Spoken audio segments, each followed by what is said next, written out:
Morning, everyone. For those who do not know me yet, I am Ron Levine from Mindfulness and Blue Jeans. We'll spend about 20 minutes or so doing a guided sitting. And each of these sessions in this ongoing series will incorporate one or two techniques that I've used over the years to work with anxiety for myself. So why don't we go ahead and jump in? Okay. I always like to begin my sittings by imagining that I am suspended from the ceiling by a string attached to the top of my head. It's a nice cue for sitting up straight, without adding any extra tension to do so. Now, I notice for myself, particularly in the mornings, but certainly various times throughout the day as well, that I'll be experiencing some kind of tension. Usually in the body, often in the mind. And if you are experiencing some kind of tension right now, in the body, in the mind, that is completely fine. That is completely fine. Tension is allowed to be here. Where we often run into trouble is when we try to get rid of tension. And the way we usually do that is by trying to force it away, will it away, push it away, which is what? Just adding tension to tension. And is adding tension to tension going to get rid of tension? Not in my experience. What we can do is set the conditions for tension to leave in its own time. And the best condition I have found for that is giving it a little space. Giving it a little space, which is all it really wants anyway. So if you are experiencing some tension right now, fine. Completely fine.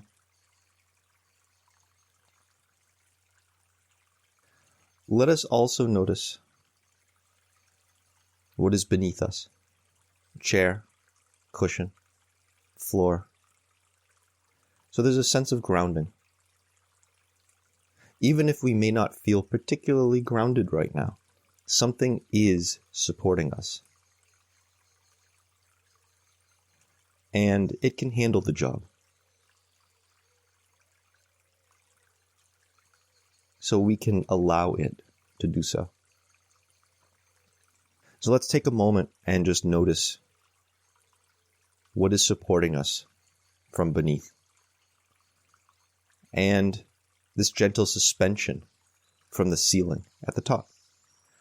And whatever else happens to be in between the two for you right now, however it is.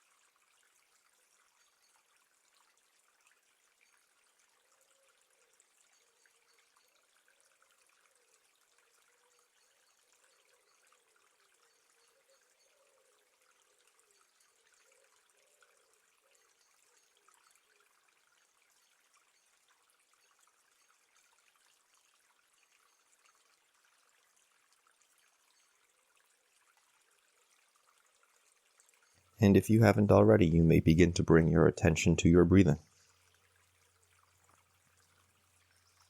And you may notice as soon as you do so that you begin to shape the breathing in some way. Perhaps try to exert some control over it. Maybe we have an idea of what a meditative breath is supposed to be. Something long, something deep, something contemplative, right?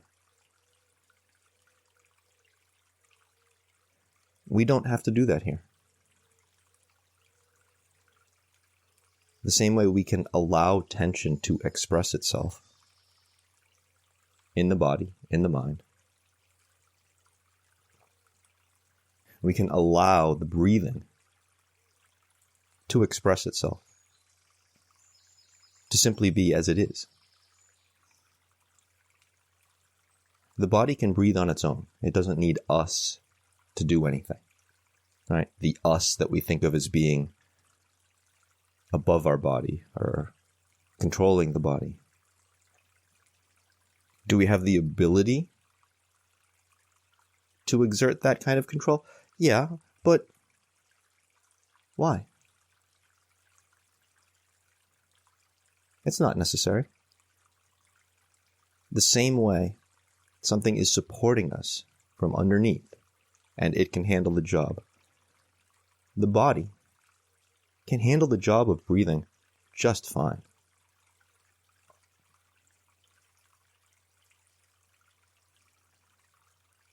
So let's see if we can notice the breathing simply as it is. And if you are like me, who for a number of years, because of panic and anxiety, actively controlled the breathing out of fear, if that is resonating with you and you are not even sure how to stop controlling the breathing at this point, perhaps you are not willing to relinquish control of the breathing at this point, that's fine. Simply notice that.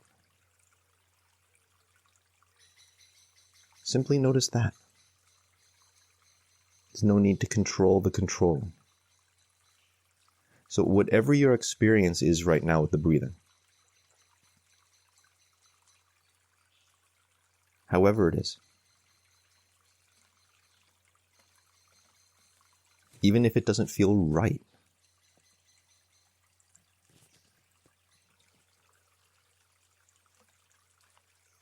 notice. It's observable.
You may choose to notice a particular spot where the air is passing. The nostrils, the back of the throat, chest, stomach. Or you may choose to follow the entire trajectory of an entire inhale and exhale.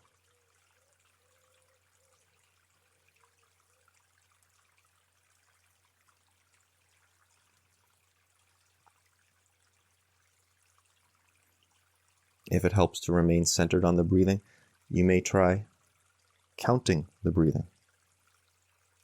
Perhaps just on the inhale. Perhaps just on the exhale. Perhaps both.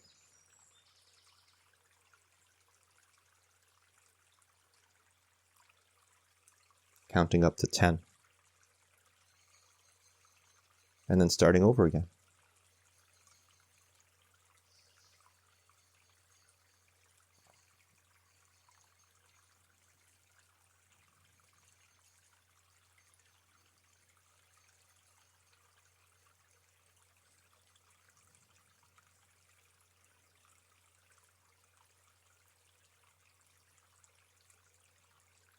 if your breath is short and shallow when you allow it to be exactly as it is, as mine often is, your counting may go very quickly.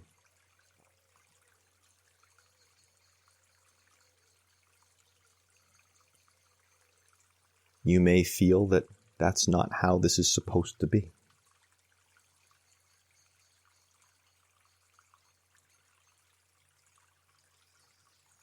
Well, you can observe that short, shallow breathing, and you can also observe your feelings about it. How maybe it doesn't align with your expectations for what meditative breathing is supposed to be. And we can say, well, are those expectations really helping me? Or are they shutting me off to what's actually here? Because seeing what's actually here is a huge part of the practice. Not trying to force it. Again, adding that tension. Not trying to force it into the box we think it's supposed to fit into. As I often say, mindfulness and insight meditation will give you everything if you ask nothing of it.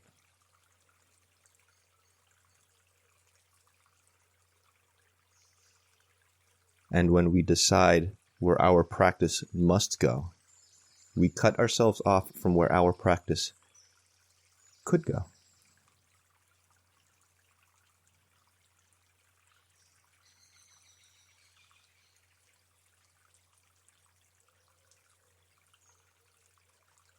So let's let the body handle the breathing for a bit. As much as we can, without forcing. And see where our practice does go.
Now, as I mentioned,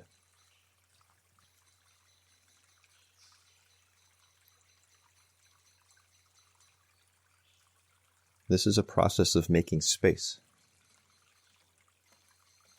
Making space for things to express, things to arise.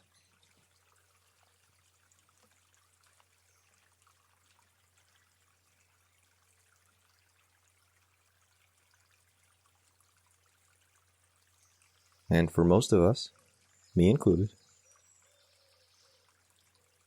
we got a lot of stuff, right?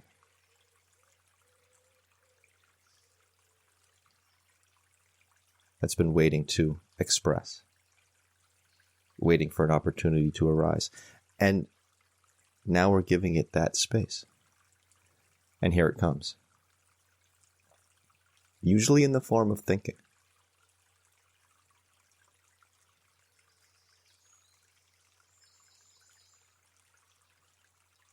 Which is fine. We have minds, they think. We're not going to stop that. And that's good news, because in my experience, we kind of can't. But we don't need to let an avalanche of thinking knock us off of our center based on the breathing. So even though we're not trying to stop thinking,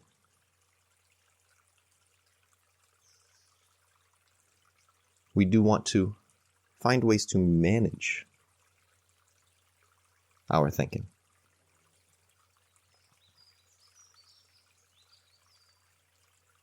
To build our skills of working with thinking. As they say, the mind is a wonderful servant, but a terrible master, right? So one of the most popular techniques that I use and teach is the conveyor belt technique. We can imagine that we are simply observing a conveyor belt that all of our thoughts are on. And we can see them going by.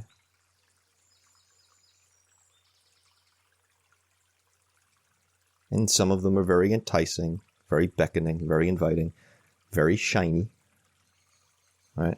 And we want to go and pick them up and hold them up to the light and shake them around and look inside.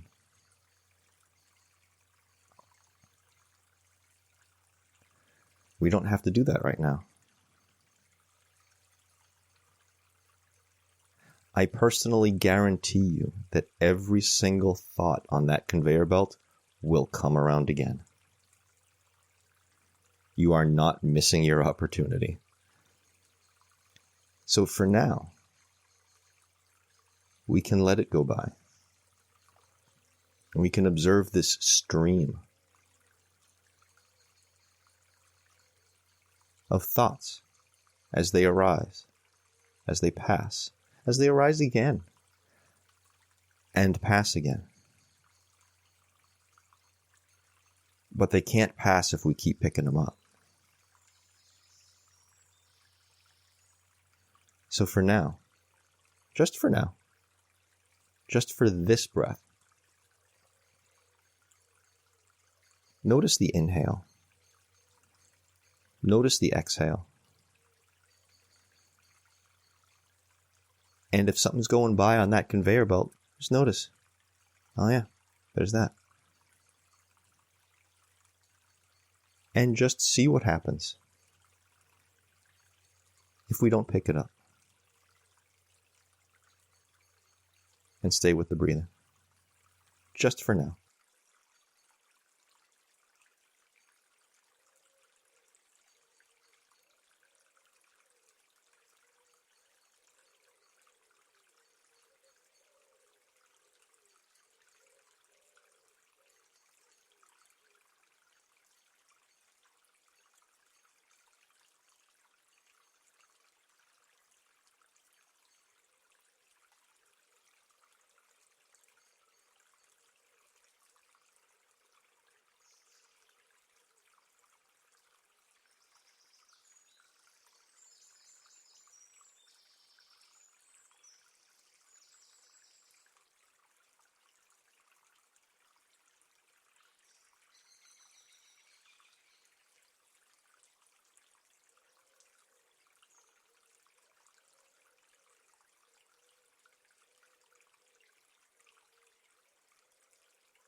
You may have already picked up something off of the conveyor belt. Maybe you've picked up a few things already. Again, that's fine. It's going to happen. And in fact, if we start condemning ourselves for having done so, guess what? That's just another thought on the conveyor belt itself. It's just something else to notice. And we come back. Again and again. And over time, we catch it a little sooner and a little sooner in the course of building this skill. Learning how to manage a mind that thinks.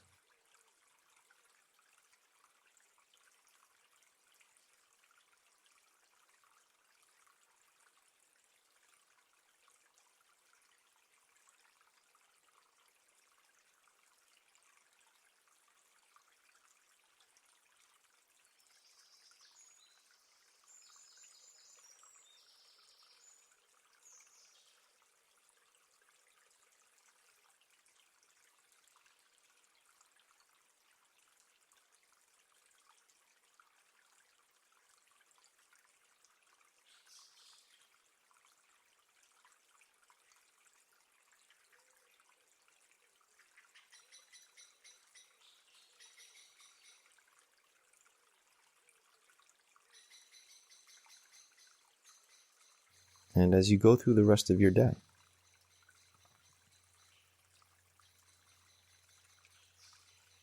take a moment here and there.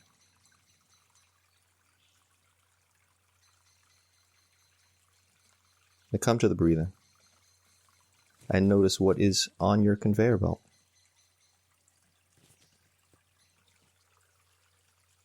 Even if you don't notice until after you've picked something up on it, that's fine. You don't have a choice when you're going to remember to do it.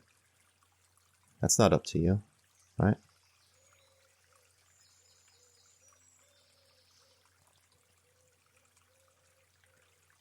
What matters is that we are getting a little better each time. We are building a skill. A skill that in the long run will help us with the only thing that the Buddha himself ever taught, which was, how do we alleviate our own suffering? How do we get out of our own way?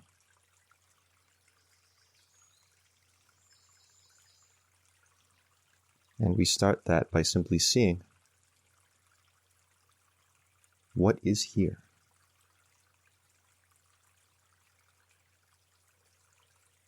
And what is the best way to work with it?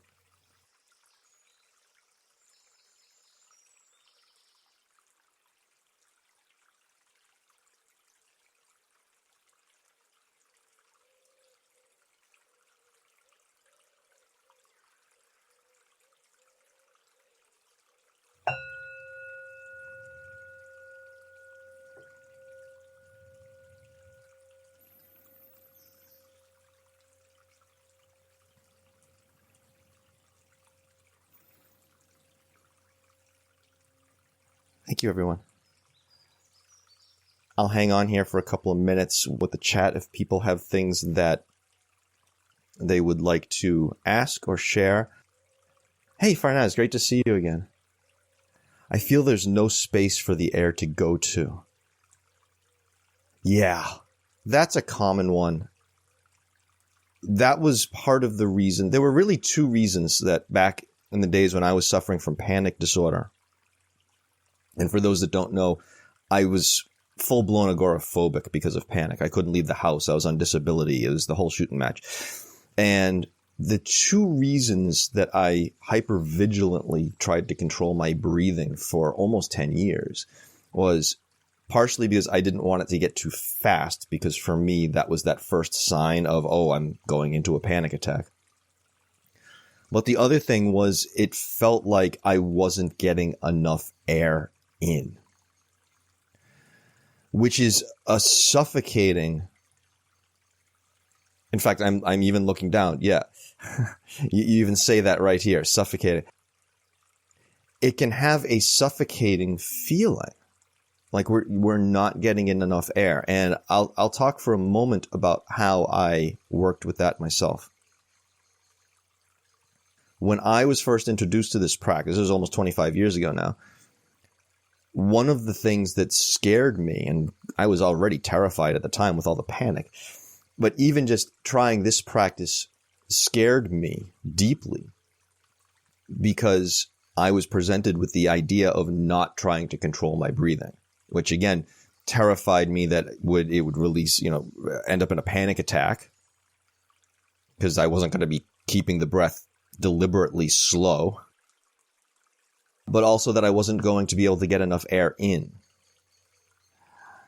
And what I found was when I did start to stop controlling the breathing did indeed become shallow and quick. And as I mentioned during the sitting, my breathing to this day is often shallow and quick, both when I'm doing my sitting and just throughout the day. Not always. It shifts.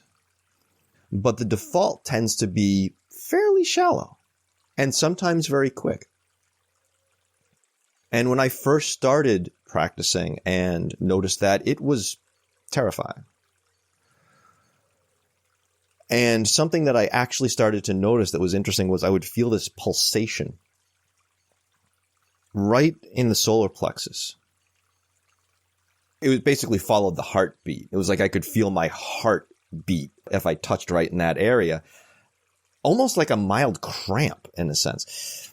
And it was weird and it was disconcerting and it was a little scary at first.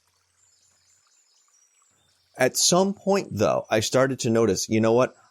This is uncomfortable and scary, and I have that suffocated feeling. I have that feeling like I'm going to pass out. But after a while, you start to notice, I'm still here. I haven't died, haven't even passed out. Okay. Clearly, my body is taking in what it needs. And to whatever extent there's an issue here, it doesn't seem to be coming from the body. Which leaves what? The mind. It's like, all right, so let's just hang out and watch this for a while, including the nerves, the fear, the anxiety that's stemming from relinquishing some of this control. And an interesting thing started to happen. That pulsation that I would feel in my solar plexus, where it had started off as something unfamiliar and scary, I started to notice, this pulsation, I only ever feel this when I'm genuinely allowing the breathing to be as it is. And instead of being something scary, it started to become a road sign that I was on the right path. Because I'm like, if I only feel this when I'm relinquishing control of the breathing,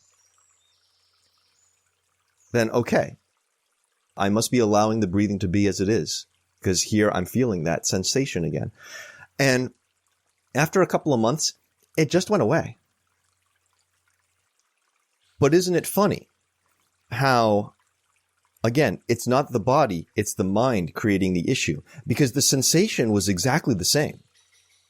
My perception, my interpretation, the meaning I was ascribing to it, that's what changed. It went from something that was a potential danger signal to being a success signal. Same exact sensation, very different experience. And what brought that about? Clear seeing.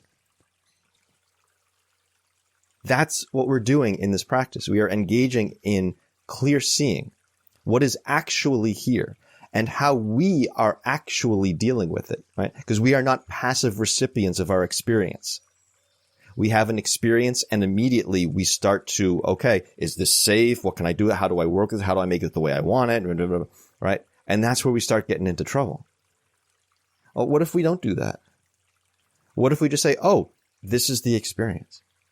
Now, obviously, if we are in some kind of situation where there's actual potential for harm involved, that doesn't mean we just sit there and say, okay, I'm a meditator. I'm going to let whatever happens to me happen because it's just about the experience. No. We're not doing that, right? But we see these places where we are engaging in things in ways that are not skillful, ways that the Buddha would say we're increasing our suffering. Not pain. We don't have a choice about pain.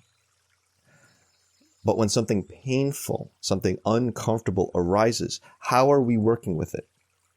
Are we working with it in a way that is going to add suffering and misery on top of the pain? That's usually what we end up doing. Because all we want to do is get rid of the pain as fast as possible. So we try anything.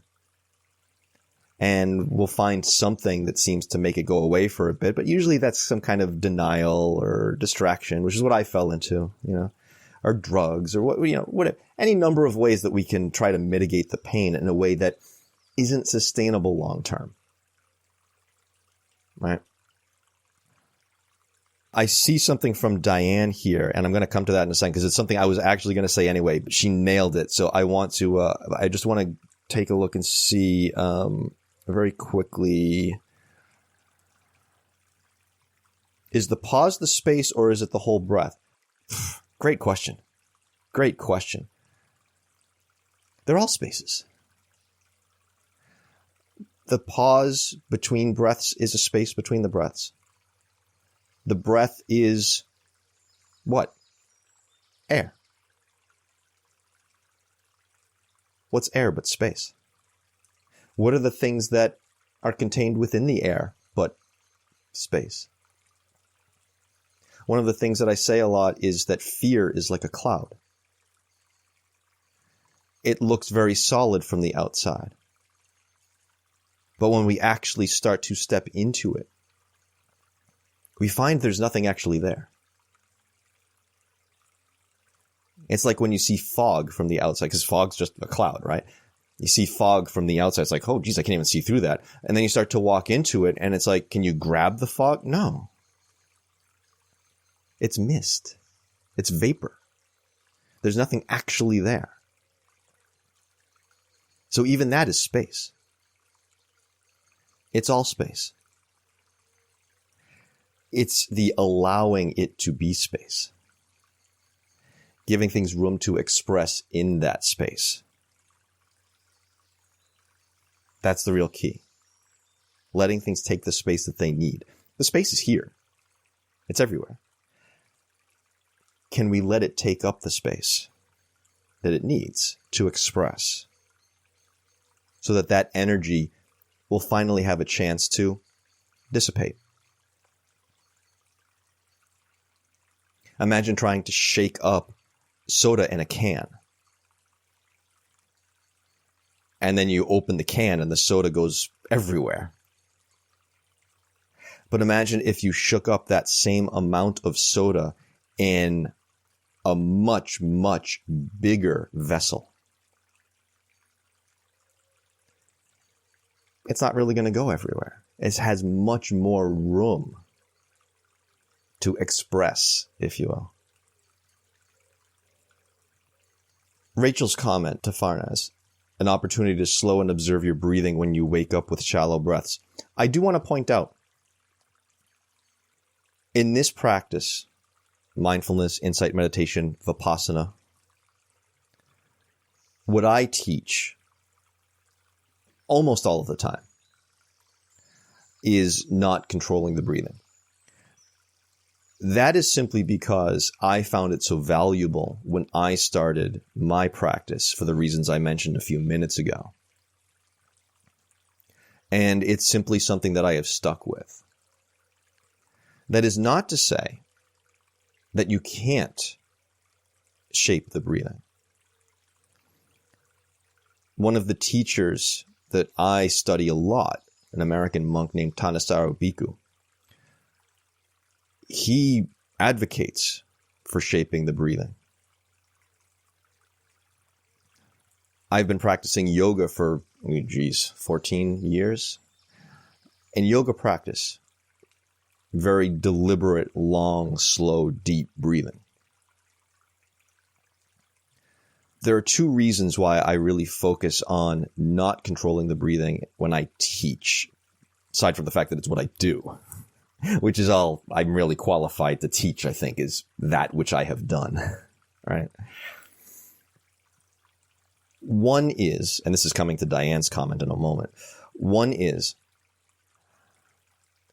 some people find it, and I say some people, but I've really had a lot of people really appreciate the guidance of not having to control the breathing because they either feel like they have to, or they've had so many other teachers or guided sessions or whatever, which is not to say those are wrong, but they have had so many which have said, okay, control the breathing this way and control the breathing that way. And it just becomes a burden more than anything else. So I've had more people come up to me and say, it's just a relief, if not an outright shock, to find out, oh, wait, I don't have to control the breathing? Like, no, you don't. And in fact, in my experience, it's been hugely, hugely helpful to not have to do so. And that is what brings me to Diane's comment, which, like I said, was one I was going to mention anyway. So I was really happy to see it pop up. Think about how crucial breathing is. And we were talking a few minutes ago about the whole suffocating thing, right? Without breathing, we're done. I mean, even beyond food and water, I mean, breathing is number one, right, to survival. If we can learn how to allow breathing to be as it is, something that crucial to our survival, if we can learn to simply be with it as it is, even if it doesn't feel necessarily comfortable or the way we think it's supposed to, if we can simply allow breathing to express itself, that's a translatable skill. What I mean by that is we can start to apply that to other areas of life. I often compare it to someone who's been swimming for a number of years and then wants to take up jogging. You don't have to build up the stamina again to start taking up jogging. You've already got that from the swimming. That stamina translates. So I have found that by allowing the breathing to be as it is and noticing my reactions to it and allowing my reactions to be as they are. Responses is another thing. Difference between reaction and response. But noticing my reaction, the thing that comes naturally, instinctively, that I don't have a choice about, allowing the breathing to be as it is, allowing what comes up in the mind around that. That, again, is making space for these things to express as they are. And we begin to see, well, wait a minute, I don't necessarily have to interfere here. Do I? Again, this is that clear seeing that arises when we don't try to force things. And we begin to have a little less identification with these processes. That's all they are processes. Feelings, perceptions, interpretation, memory. We begin to see them as the processes that they are and how these processes interplay. The cause and effect relationships. When this happens, this comes up. And when that comes up, it leads to that. We begin to see how the sausage is made.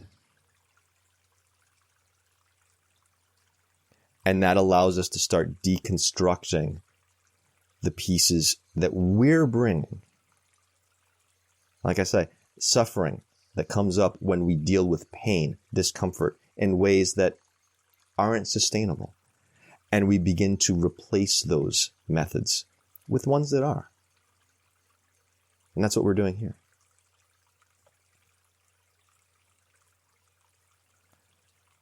So I think that's a good place to wrap it up.